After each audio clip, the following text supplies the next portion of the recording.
Hola a todos, ¿cómo están? Mi nombre es Lesma, espero se encuentren muy bien. Yo como siempre me encuentro muy contenta de poder compartir un día más aquí con ustedes, trayéndoles otro caso más y muy agradecida de que me puedan estar viendo donde quiera que se encuentren.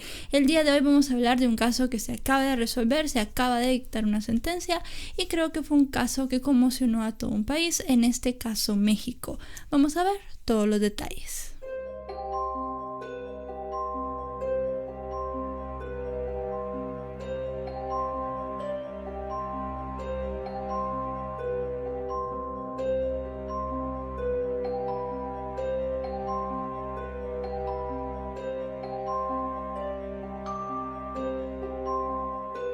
En el caso de hoy no lo vamos a relatar cronológicamente con la biografía de primero, como lo solemos hacer siempre. Cuando se vaya desarrollando el caso se van a ir dando cuenta por qué. Vamos a empezar directamente con los hechos. Era el día 18 de marzo del año 2017 y el reloj marcaba las 10:30 de la mañana cuando los vecinos de la colonia El Sol, la cual se ubica en el municipio de Nezahualcóyotl, en México, encontraron en un terreno baldío, el cual unía la avenida Bordo con la avenida Virgen del Camino, el cuerpo de una pequeña. El lugar estaba enfrente de una central de autobuses. La pequeña niña tenía entre 4 y 5 años y estaba semidesnuda. Vestía solamente unas calcetas de color rojo y una sudadera de color verde agua. Además de eso, también tenía puesta una blusa de color lila, la cual tenía un dibujo animado de Disney en ella. Al lado de la pequeña se encontró una cobija, la cual tenía un estampado de dibujos animados y además de eso unos zapatos de color negro. Esto era todo lo que había de esa pequeña. Realmente no era una niña que viviera cerca del lugar, ninguno de los vecinos que llegó la pudo identificar y no se sabía realmente qué había pasado. Se levantó el cadáver de la pequeña y se procedió a realizar un examen de autopsia o una necropsia, como ustedes quieran llamarle. En ese momento se llegó a saber que la niña había sufrido durante toda su vida una gran serie de abusos físicos y también de carácter sexual. Tenía muchas cicatrices en su cuerpo, tenía mordidas, tenía quemaduras y también tenía ciertas heridas, las cuales dejaban entrever que había sido víctima de abusos sexuales. Se supo que la pequeña había muerto a causa de varios golpes que se le habían propinado y la hora de la muerte había sido solamente unas horas antes de haberla encontrado.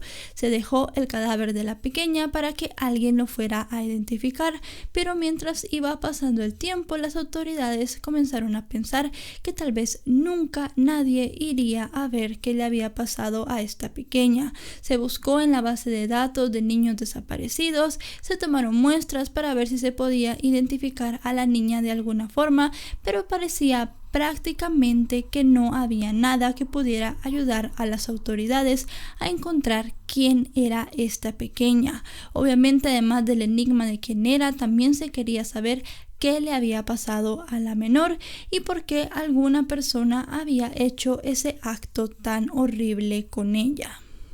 Una persona que se preocupó mucho por el caso fue Verónica Villalbazo, una activista de derechos humanos que se especializa en feminicidios y la cual se llega a conocer en las redes con el nombre de Frida Guerrera. Ella tomó el caso prácticamente como si fuera propio y comenzó a buscar la identidad de la pequeña. Una gran preocupación que tenía Frida es que la niña, al no ser reclamada, fuera enterrada en una fosa común, pero gracias a las noticias, en el mes de noviembre de 2017, ella se enteró que la niña había sido enterrada en un panteón privado en el mes de mayo de 2017. Se le puso una tumba para ella sola, en la cual simple y sencillamente se puso el nombre de Angelita. Así era básicamente como la habían bautizado. También durante la investigación y para la opinión pública, la niña fue conocida como Calcetitas Rojas. Esto debido al color tan llamativo que tenían las calcetas que la niña tenía puesta cuando fue encontrada. Frida Guerrera comenzó a hacer un gran trabajo de investigación. Cabe destacar que la mayoría de trabajo investigativo y todas las líneas que se llevaron en esto fueron llevadas por Frida y además algunos activistas y también abogados allegados a ella. La policía, la fiscalía y las autoridades en general no pusieron tanto empeño en el caso. Fue la misma Frida quien logró que una persona hiciera un retrato robot a modo, vamos a decirlo así, de donación, porque no cobró nada por hacer todo esto. Gracias a este retrato se comenzaron a imprimir volantes. Cabe destacar también que no eran volantes oficiales. Como les digo, el retrato fue hecho por una persona a manera de donación, algo extraoficial a la investigación que las autoridades estaban llevando. Pero este retrato se repartió por medios de comunicación, también por redes sociales, se pegó en muchos lugares y se comenzó a buscar a quién podría identificar a esta niña. El retrato ayudó mucho porque solamente unos días después de haberlo puesto en algunos medios, una persona vio en la televisión el retrato de la pequeña y pudo identificarla. Este era un hombre que dijo que esta niña había estado viviendo con él y con su familia durante unas semanas. Dijo que la niña era hija de una drogadicta que vivía cerca de su casa. Dijo que en una ocasión la mujer dejó a la niña en la casa de él y le dijo prácticamente que se la estaba regalando. Él en un principio pensó que era una broma y que por la noche pues la mujer llegaría de regreso por su hija, se la llevaría a su casa, pero los días fueron pasando y la mujer no llegó. Regresó unas semanas después y le pidió a la familia de este hombre 20,000 pesos para que ellos se quedaran con la niña. Ellos durante las semanas que había vivido ahí en su casa le habían dado todo lo que necesitaba: cariño, cuidados, comida, ropa, juguetes y atenciones, las cuales la pequeña no había tenido en toda su vida, lo cual obviamente había sido muy corta. Ellos no tenían el poder para poderle dar a la mujer los 20,000 pesos, así que tomó a la pequeña y se la llevó de regreso con ella a su casa. Con la identificación y la ayuda de este hombre se llegó a saber que el nombre de la niña era Guadalupe Medina Pichardo. El nombre de su madre era Yadira Medina Pichardo. Lupita, como se le empezó a llamar de cariño, resultó ser la cuarta hija de esta mujer, la cual, como ya había dicho el hombre que la había identificado, era una mujer que era drogadicta, estaba bastante mal y además de eso se llegó a saber que robaba en diferentes lugares para poder subsistir.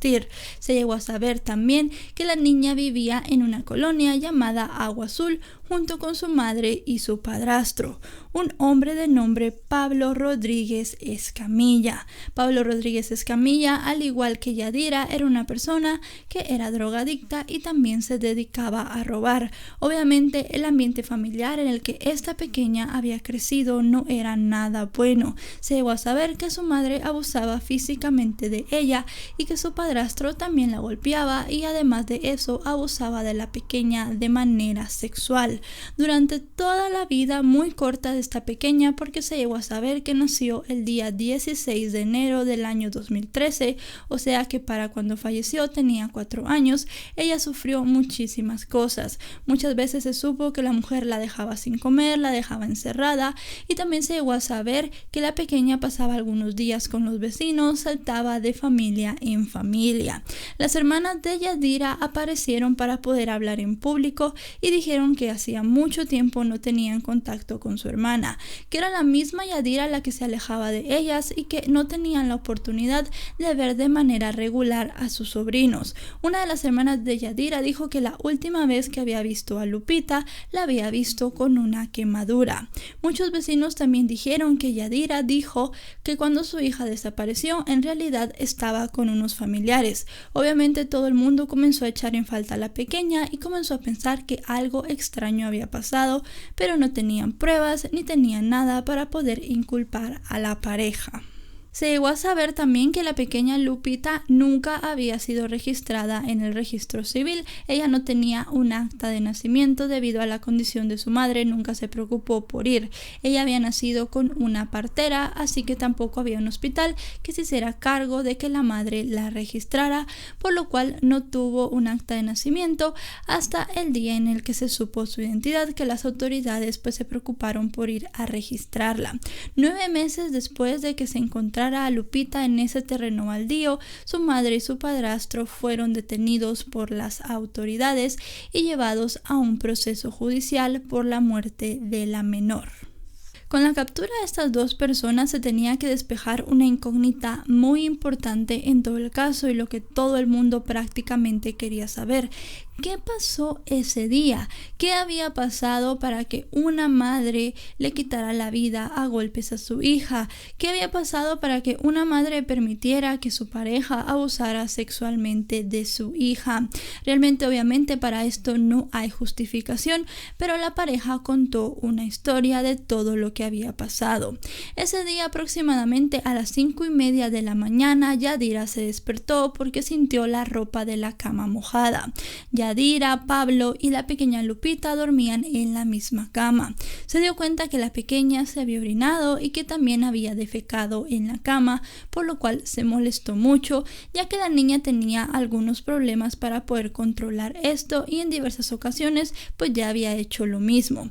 Yadira la sacó prácticamente del pelo de la cama, la llevó al baño y la limpió.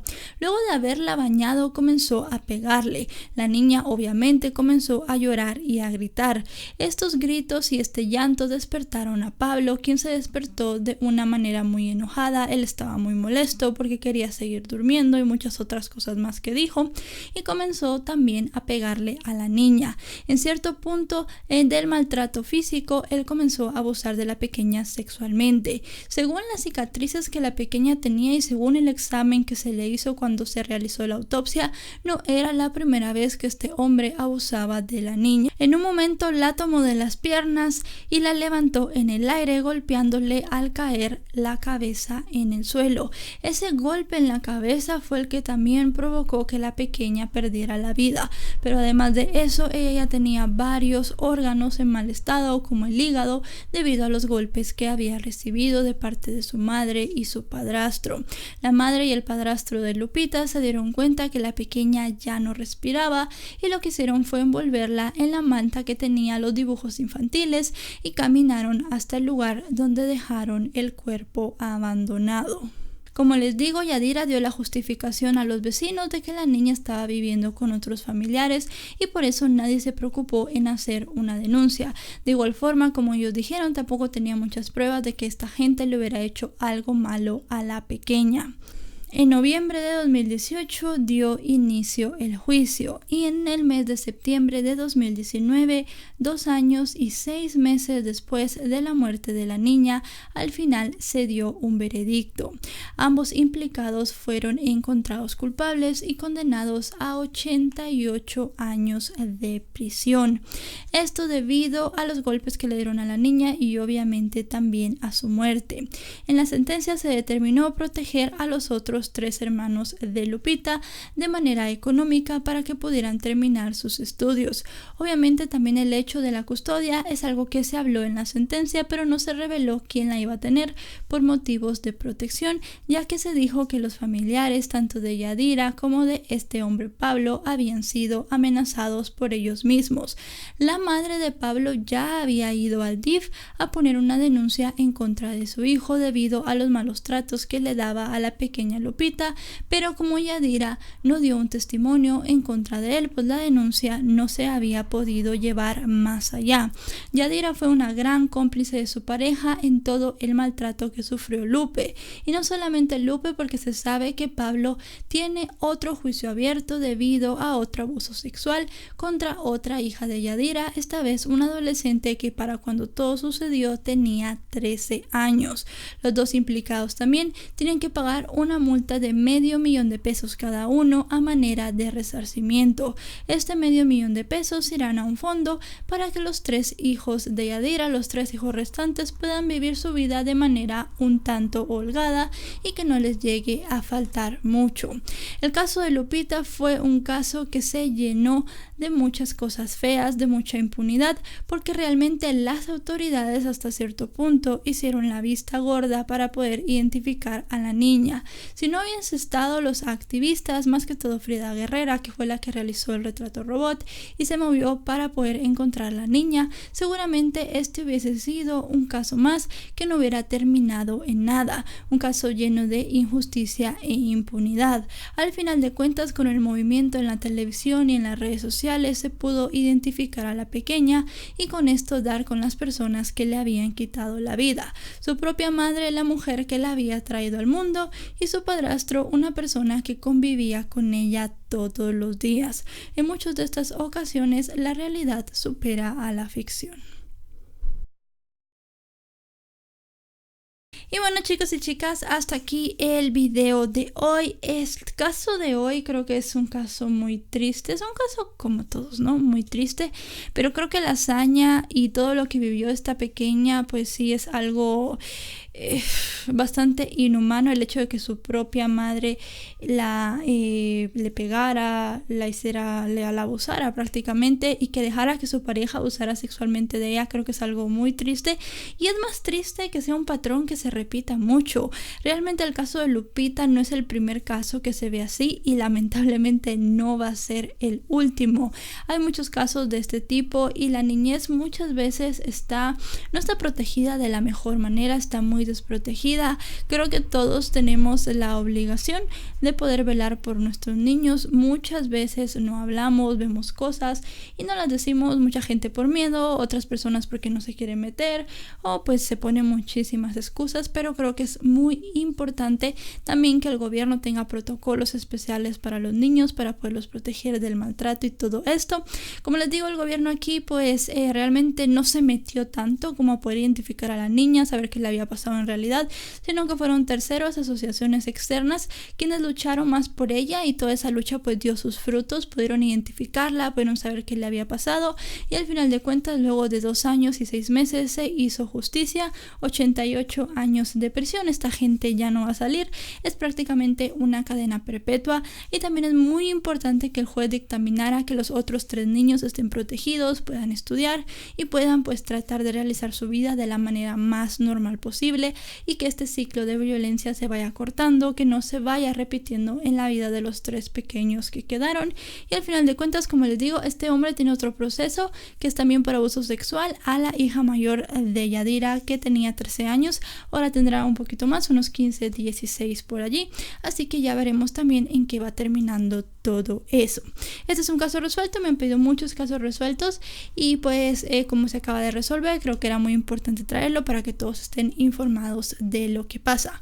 Mi nombre es Ledma. Si este video les ha parecido informativo y les ha parecido una buena información, recuerden dejarle un me gusta.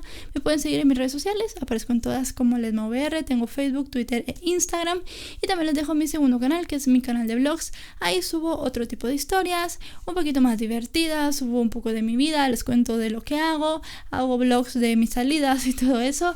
Así que si les gusta el contenido pues un poquito más relajado, pueden irlo a ver, y si les gusta suscribirse, que es completamente gratis. Nos vemos hasta otro video. Recuerden compartir este si creen que a alguien más le puede interesar. Adiós.